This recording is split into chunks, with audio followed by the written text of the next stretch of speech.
So let's start this again without me being an idiot. My apologies for that, guys. So if we look at decision making, I think the reality is that a lot of decisions, and now I'm going to, don't worry, I've been drinking between this previous class and now, so I should be fine. I'm so sorry, guys. I'm an idiot. Just remember that it will happen again. Okay, so if we look at the learning outcomes, you can see them there. Okay, thanks, Kate. Right, so when we look at decision making, I think in reality, it's this thing of choosing an alternative amongst the set of alternatives. Now, 20, 30 years ago, prior to technology, it was pretty easy to take decisions because you had clear right versus wrong decisions. In a world of technology, we have right versus right decisions because technology allows you so many variations on a theme. So often the challenge is to try and find the most correct decision. And the simple truth is that it is not as easy as it's been. We've seen over time how decisions have become very, very complex. So a decision, and it's also just an indication of Microsoft bureaucracy, but a decision of canceling Skype, that to me should have happened a long time ago.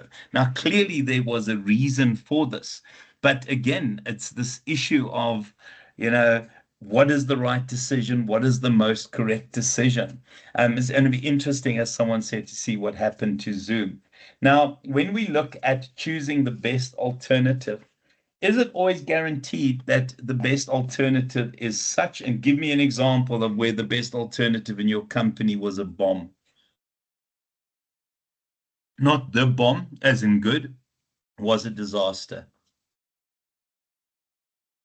where decisions just didn't work out as planned.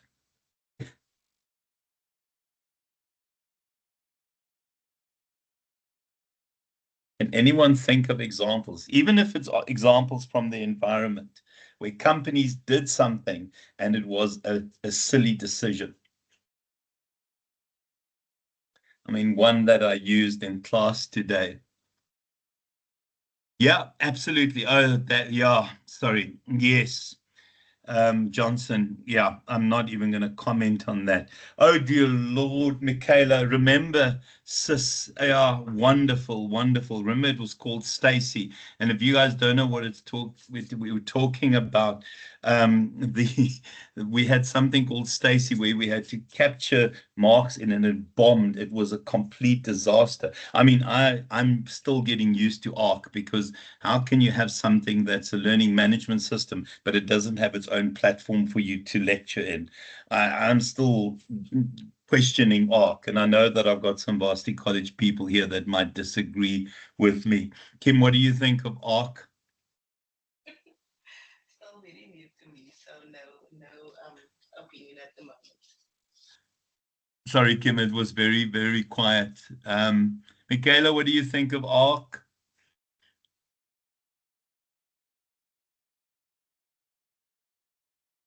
Yeah, I think this a lot.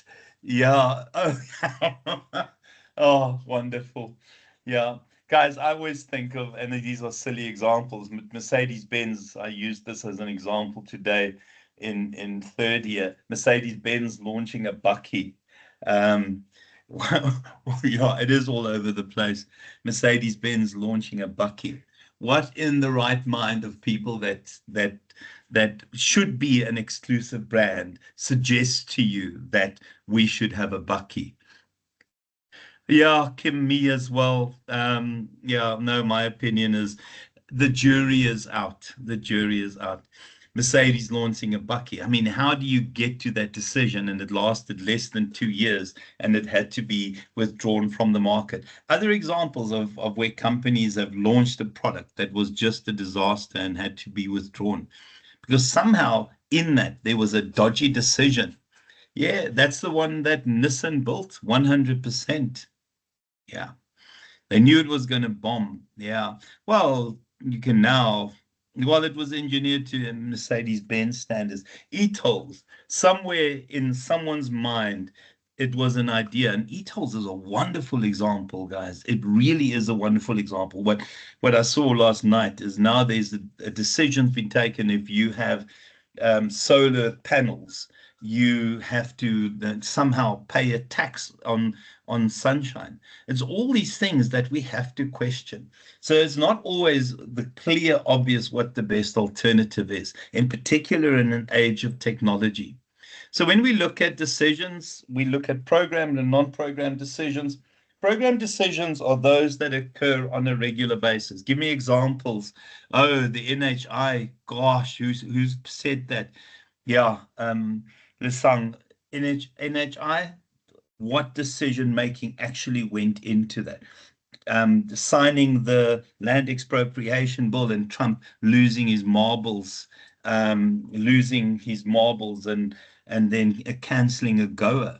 So for me, I think it's the reality that I think sometimes people don't think of consequences. Guys, give me examples. Yeah, restocking supplies. Nice example, Tariq. Other examples of program decisions. These are things that occur on a regular basis. We use standard operating procedures for them.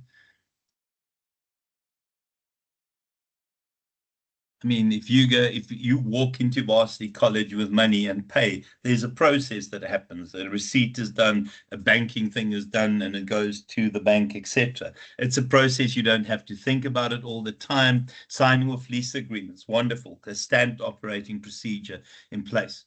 Non-programmed decisions are uncertain, often risky, and it's because there's nothing in place that can act as a best practice. So often a non-programmed decision, this would be a non-programmed decision, because when you make a 2 billion rand decision on a lifestyle estate, there's nothing that you can follow that had gone previously. So for me, that is a non-programmed decision because it is unique. It's generally going to be a once-off decision, and every aspect of that decision has to be worked out. So each of these, for me, would be a non-programmed decision. It's not obvious. There's no standard operating procedure on closing down Skype, and this one as well. This one is interesting as well. The idea of deciding that people cannot work from home anymore is a serious, serious issue. Now, for me, that is a non-programmed decision. And because it's unstructured, because there is nothing that goes before as a best practice, these are the risky decisions. So when we look at decision-making conditions, and I know somebody asked this on the group the other day, yeah, state of certainty. Give me examples of certain decisions you take in your your place of work.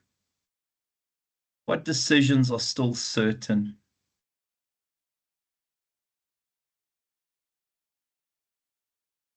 I think very few decisions are certain because the environment is so volatile and because we have the insanity that we have. And you'll recall my example from when we did the assignment.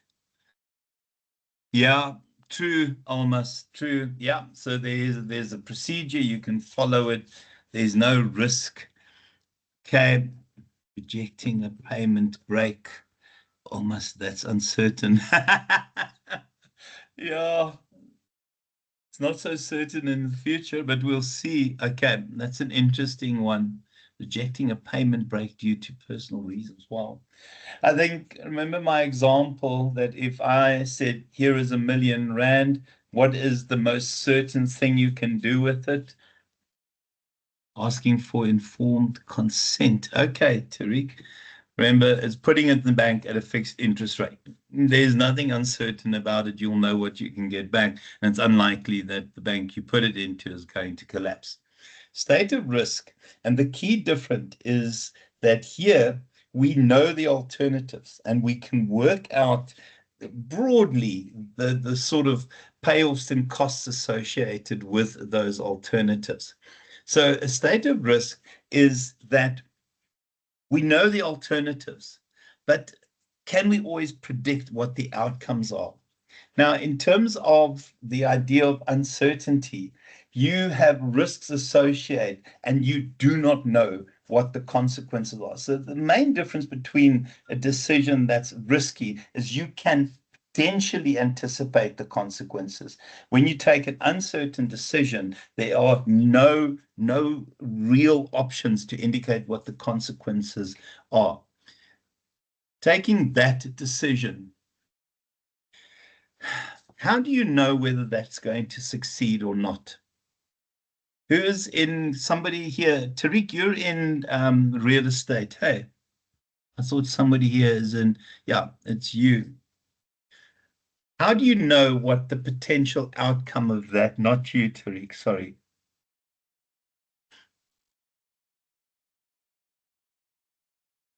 I mean, for me, that is an uncertain, risky decision.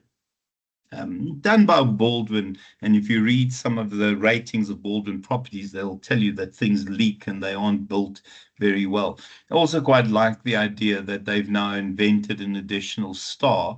This is 6-star, guys. This is 6-star. Yeah. So for me, this is a very risky and very uncertain decision. It's obviously going to work, guys, because they would have done some sort of work. When did 6-star get here, Musa? You see, clearly I'm so devoid from what happens in the real world. Actually, it hasn't been in South Africa, but that building in Dubai, that Okay. they 6-star. had it between the ocean and the desert. They had to build it in a certain way to prevent like the building from collapsing.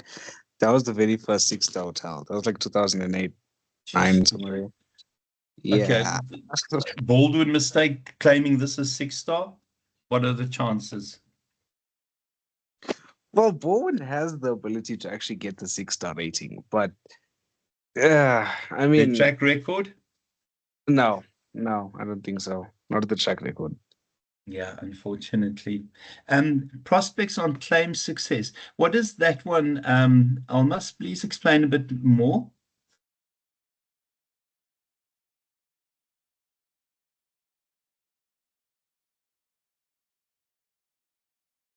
Almas, I'm not understanding your example. Don't you want to explain? Don't you want to just unmute yourself?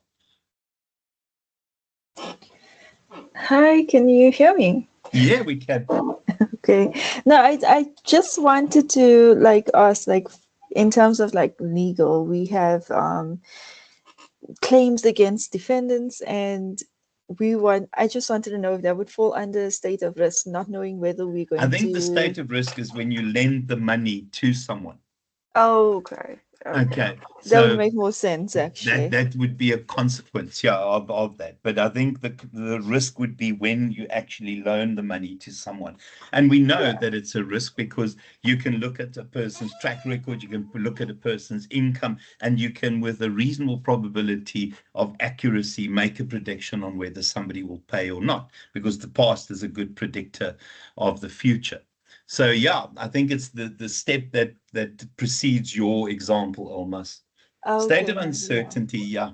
So state of uncertainty, I think any decision, deciding to expand into a new region, deciding to go into a new country, deciding to launch a new product, deciding to withdraw an existing product. Can you give me examples of products that you miss that were withdrawn and you think it's a mistake? Products that were withdrawn and you miss it and you think that it was a mistake. Nesquik, I was going to say the pink Nesquik, Michaela. Oh, Tempo Caravan Inside Story. Oh, no, mine is this. And some of you won't even know what this is. A chocolate log. Who remembers the chocolate log?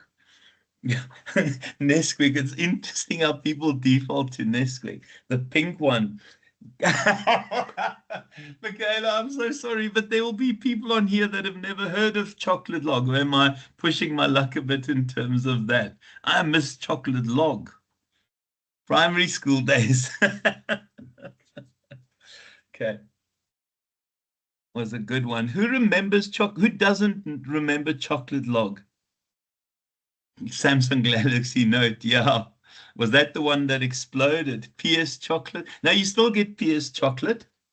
You still get PS chocolate. I gave somebody a PS chocolate the other day for doing me a favor.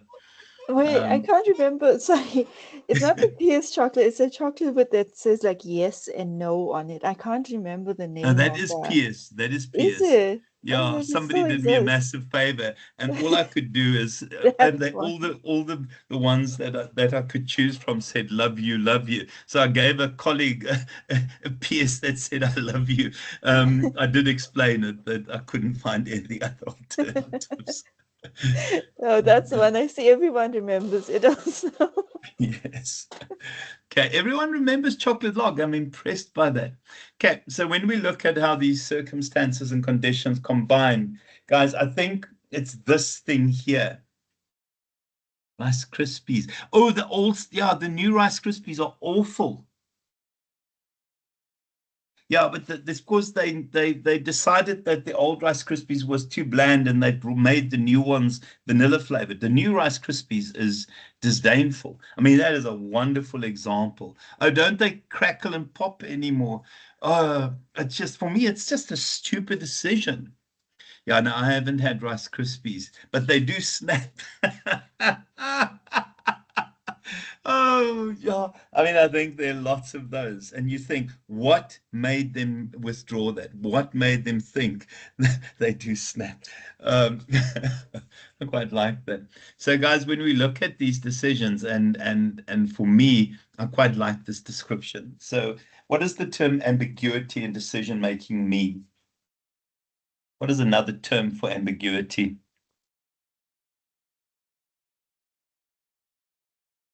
And it's quite interesting. We now talk about living in a so-called VUCA environment. I don't know if you guys have come across this term. So it's volatile, it's uncertain, it is chaotic, and it's ambiguous. I think you never know whether the based on how confusing the decision is. It's about uncertainty. It is about being unclear. And I think generally when you go here and when you decide to create a 2 billion rand estate on the Natal North Coast, lack of factual evidence, it is an uncertain. And the reality is you can make a bad decision. So in terms of these products that they withdrawn, I mean, we believe they've made really bad decisions. In particular, the pink Nesquik, not the chocolate Nesquik. I didn't enjoy those, the pink Nesquik. And I think that these are the kinds of things that you have to look at brands and start questioning what they were thinking. I think NHI sits right here, guys. The Expropriation Act sits right here. And I know the importance of land in the country, obviously.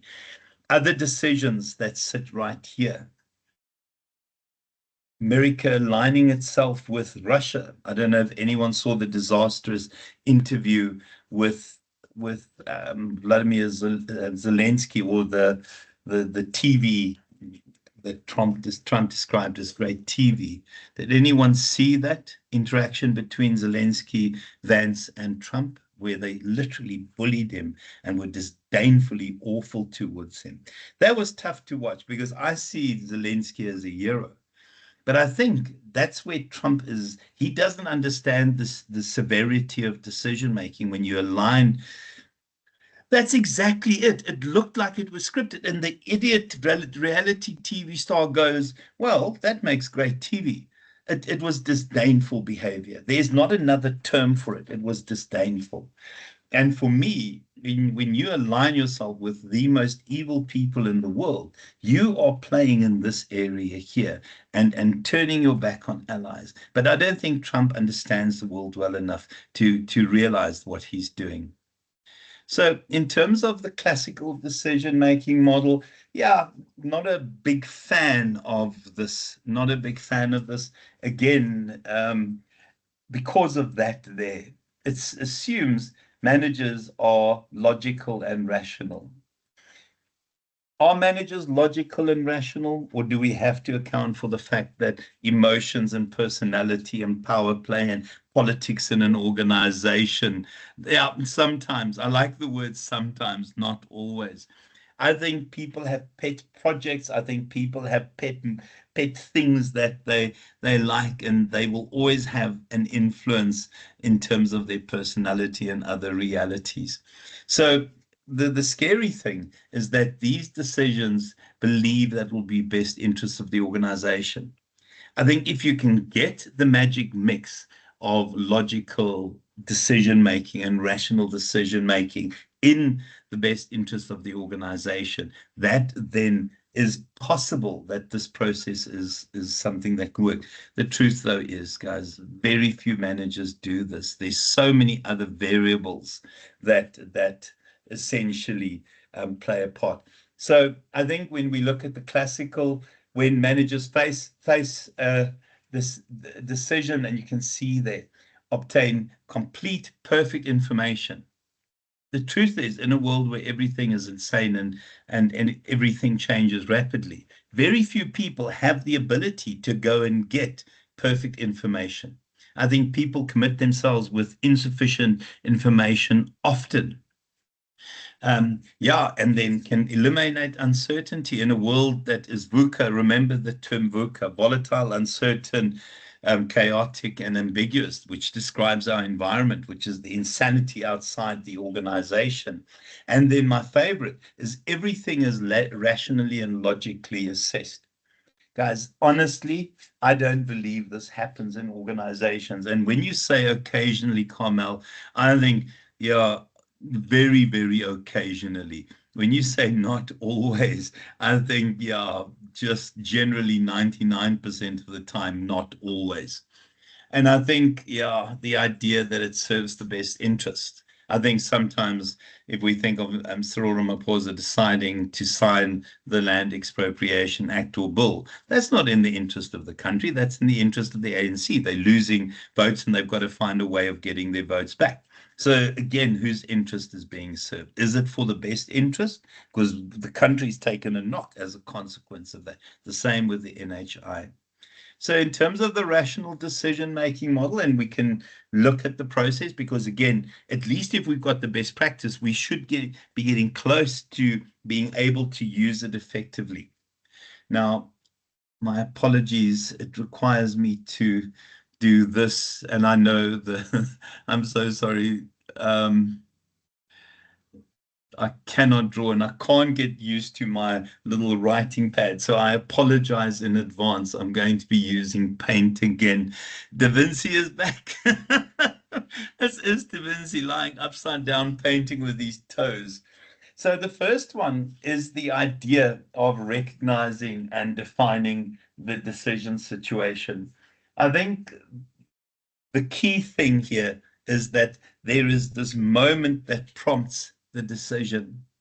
Now, if you were to do this properly, the first thing that you would do, yeah, Da Vinci is back. I think what people don't understand is that you have to, as part of that first step, is to separate cause from symptoms. The symptoms are obvious things that are the consequence of something deeper. So the problem with the example that they've given us here is that, yeah, employee turnover has increased by 5%. Can you see that that is a symptom? Can you see that that is a symptom of something else? I mean, that's not a cause, that's a consequence. So generally, the first step is to, if you're going to use the model really effectively and try and improve on the model, is to separate cause from symptoms. The symptoms are the obvious things. So when you go to your doctor, your GP, and you have a, sorry, I'm trying to find my pen. You have a runny nose, you've got a temperature, your eyes are watery, you have a slight cough, you don't feel well. What are those symptoms of? Because what the job of the doctor is to isolate the cause. Now, obviously, it's either cold or flu. And the reason we isolate cause from symptoms is because we base our solution on the cause. So in terms of this, turnover by 5%, what are the kinds of things that can contribute to turnover jumping by 5% in an organization? What are the kinds of things? For me, that is a symptom. Does everyone agree that that is a symptom of something else? People don't just start leaving an organization, because we often use turnover as a way of measuring organizational health and how healthy an organization is. So for me, that is a symptom. I don't know if that makes sense. That's not a cause. That is a symptom. Sorry, guys, can you hear me? Because I think no one's responding. Okay, so that's the symptom. So the first job, if you're going to use this perfectly well, is to separate cause from symptoms. That is a symptom. Now, you would also, in terms of this example, have other symptoms. You'd possibly have more grievances from employees. You would have more disciplinary action because of errant behavior. All of those are symptoms, and it could be the symptom of bad management, a bad boss. It could be several things. Once we've got to that point, and again, I don't like this model because I think there are a couple of deficiencies for me. But in the ideal world, how you would want to use it is, once you have your cause, okay, you would want to write that cause as a solution. So your solution would be the ideal. So what you do from a best practice perspective is you look at the cause and you ask yourself, what would this cause look like once it's been effectively dealt with? So you want the ideal, the solution. Only then do you start looking at alternatives. And the reason we separate cause from symptoms is because our alternatives are based on our cause. I mean, if you're a doctor and you have all those things, if you only looked at symptoms, you'll get something for cough, you get something for a runny nose, you'll get something else. So if we isolate the actual cause, that gives you one medicine for everything. In terms of that 4% turnover, what is the ideal? Organization turnover returning to normal. And then you look at how you move from the cause to the symptoms. And those alternatives often come as a consequence of brainstorming. It is a wonderful model, but you have to use it very, very effectively. It's not just as simple as it appears there. And once you've got each of your alternatives, those things that will take you back to the ideal situation or to the ideal situation, you have to evaluate those alternatives. What are the criteria we can use to evaluate those alternatives against? What are the criteria that we can use to evaluate the alternatives against? So in terms of this here, we'll have a variety of alternatives that will take us from the cause to the ideal. And maybe I should have made that ideal and not use S twice. Remember, generally it's going to be cost and time. So, you want a solution that will work quickly, and then how much it costs. Yes, you can use effectiveness. You can measure that. And you'll see in a second, we will look at that. So if we look at the next one, select the best alternative. And that kind of effectiveness measure comes in here, almost, where you actually look at evaluating the achievements that process has taken. So if we think of Pick n Pay, now we're looking at an organization that 20 years ago were the benchmark partner in food retail. Pick n Pay has been in trouble for several years, and we know they've rehired Sean, is it Sean Sumner or I think it's Sean Summers to try and fix them. But if we think of where Pick n Pay was and now where they are compared to ShopRite or Checkers, it's a vastly different organization. So in terms of Pick n Pay, to go back to Da Vinci's drawing here, those symptoms included loss of customers, customer complaints increasing, loss of reputation, employee turnover. All of those were the a consequence of something bigger. And you know, obviously we've seen how Pick n Pay has tried to change their approach. I don't know if anyone has seen anything new from Pick n Pay in the recent while to suggest that they're trying to get back on track. I don't know if anyone here shops at Pick n Pay. Because they have several solutions that they're implementing. One of it is that special that only lasts for a few hours, but it's a really good deal. It's a sort of Black Friday kind of deal. R5. Prime energy drinks, weren't they launched at about 60 bucks? Oh my gosh, $5. So real specials, okay? And also I see they have specials that last a couple of hours and trying to do that. Dotshare, I saw that. They've also aligned themselves, and I think Checkers has aligned itself with Standard Bank UCount, and Pick n Pay has aligned themselves in terms of loyalty points with FNB's loyalty points, I think it is. I don't know if anyone had seen that news. Where is it? So it's another strategy. So Checkers went with UCount, Checkers and UCount. The Standard Bank one, I just can't remember who Pick n Pay went with. So all of a sudden we see the adult drinks are cheaper.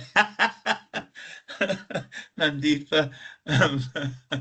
Okay, so where is it? I think I read an article, and I'm so sorry, I can't remember where I read the article, but I think, gosh, golly, Checkers, yeah, Checkers doesn't. No, they now accept UCount.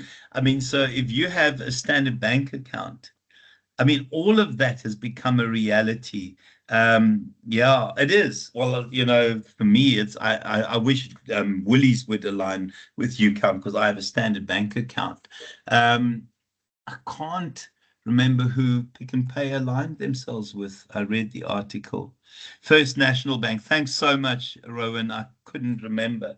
And it was quite an interesting split. So it's another strategy that Pick n Pay has had to use to try and revive where they are in the food retail arena. This to me is big, guys. I mean, I spend a lot of money on groceries. Unfortunately, most of it at Woolies, but hopefully Woolies wakes up as well. So you'll see that in terms of Pick n Pay, it is such a complicated thing, but you can identify these kinds of steps in their thinking. Yeah, eBucks. I think it is eBucks, Comel. I definitely think it's eBucks. You know, for me, it's UCount, so I'll now be going to ShopRite, although ShopRite, I've got to drive further for that. But you can see here how that unfolds. Now here, the symptoms are significant, and the most important one was customers were leaving, profits were down. I think they had just lost their spirit. Yes, absolutely. Yeah, at 100% almost. So there's a new, and you remember Take a Lot or Mr. D does their deliveries as well. But I think they keep playing catch up to Checkers. I don't know if anyone has seen how Checkers is always that organization to launch the new whatever, you know, Checkers 6060 and Take a Lot and Mr. D and Pick n Pay play catch up. Any questions about that process? We know it's flawed, but can we use this process if we change it and just make slight adjustments? Because the only time you benefit from the decision is when you implement it, and we can see significant changes in Pick n Pay, and obviously as a consequence of realizing how much trouble they were in. Yeah. So yeah, it looks a bit like that. It's in terms of evaluating the alternatives, there's a bit of a flow chart. It's one of those, if it doesn't pass, so feasible in terms of the resources you have, will it give us the results? Can we afford it? And then obviously this is the alternative that we'll go for. Key in terms of doing that is finding criteria to measure it against. So in terms of the idea of rationality and decision making, evidence-based management. Now, again, this is a newer concept, and to use it effectively, there's a couple of things that have to be in place in an organization. And it's quite interesting, and I want you guys to tell me whether these match your organizational realities. The first one is to build a culture of truth. Who of you works for an organization that is always truthful? Truthful to its employees, truthful to its customers, truthful to its stakeholders.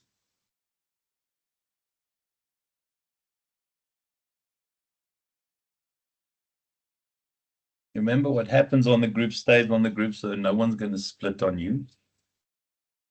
Kim, do we work for an organization that's always truthful? And be honest? Absolutely not. Sorry.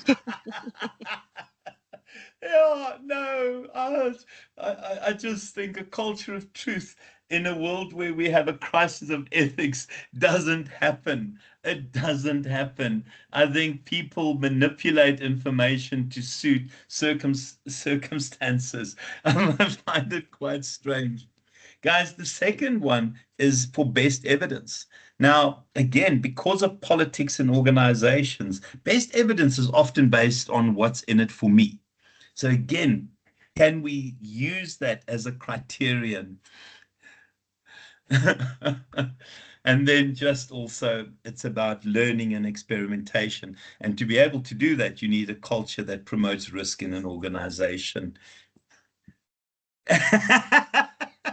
Kim, yeah, especially for those people that work in the sales department, or as we call it, student advisors. I've seen their rating systems. Shame, those people are under serious pressure, guys. And then just also, look for risks and drawbacks. And to do that, you need to be honest with yourself. Bums on seats, or at least in my class, guys, and then just staying away from beliefs, working on what is fact. And I think the reality is very few organizations have those elements in place. Okay, guys, I'm going to stop there. Please remember to keep working on your, let me stop the recording. Okay, please remember to keep working on your assignment. It's a logical place